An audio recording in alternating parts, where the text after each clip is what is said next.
The first step in this elimination of discrimination should begin with the textbook, because that is what we provide students and teachers to use in schools, colleges, and universities, particularly in the schools where children receive grade 1 through 12 education. The textbook is by far the only tool in the hands of teachers and students. Therefore, what kind of information we put in the textbook will be the first step in determining whether we are on our way to eliminating discrimination against women. The kind of text we use, the kind of names we use, the kind of pronouns we use, the kind of pictures and graphics we put in, the kind of stereotyping that we promote through textbooks will need to change. If that happens, the first step is achieved, and the next step then is how the teacher translates that textual material to students without discrimination. The third step comes in 1990 through the World Declaration on Education for All. This is important. The World Declaration. The world comes together to declare that education should be for all. The world means all countries and territories are making this promise to provide education for all.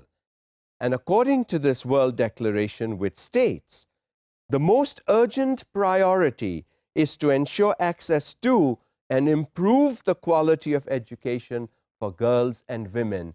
So in 1990, the world saw a disparity in the quality of education that were being provided to the girls in the all-girls schools versus boys in all-boys schools.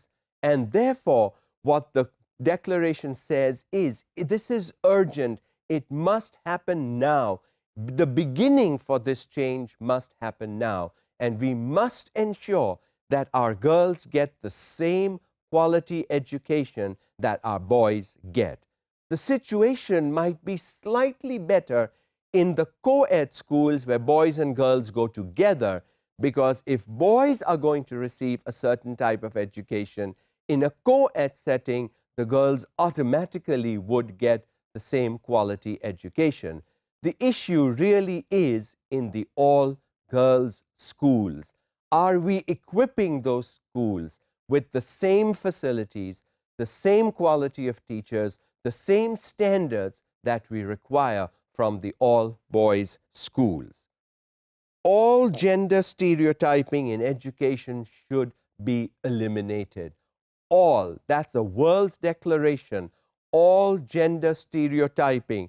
Boys will not be the only ones flying planes, and girls will not be the only ones cooking at homes. The gender roles must be amalgamated. There must be a fusion between what the genders can do today in the 21st century. In the 21st century, boys can cook and girls can fly planes as well, and therefore getting the right education, getting the right quality of education is extremely important. The curricula and teaching materials remain gender biased to a large degree and are rarely sensitive to the needs of girls in the girls' schools. So, as I said earlier, this begins with the textbook, the kind of curriculum that we use, the tools in the hands of the teachers and students. If that is of quality, then the teacher will be able to promote a discrimination-free education to girls and boys. Women should not be denied the opportunity for full and equal partnership in society.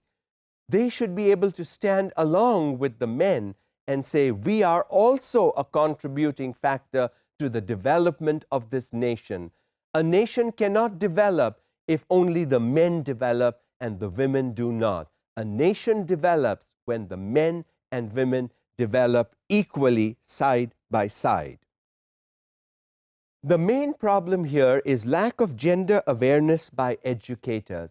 Educators, if teachers are not aware of this discrimination, then they are not going to be able to help the next generation overcome this discrimination.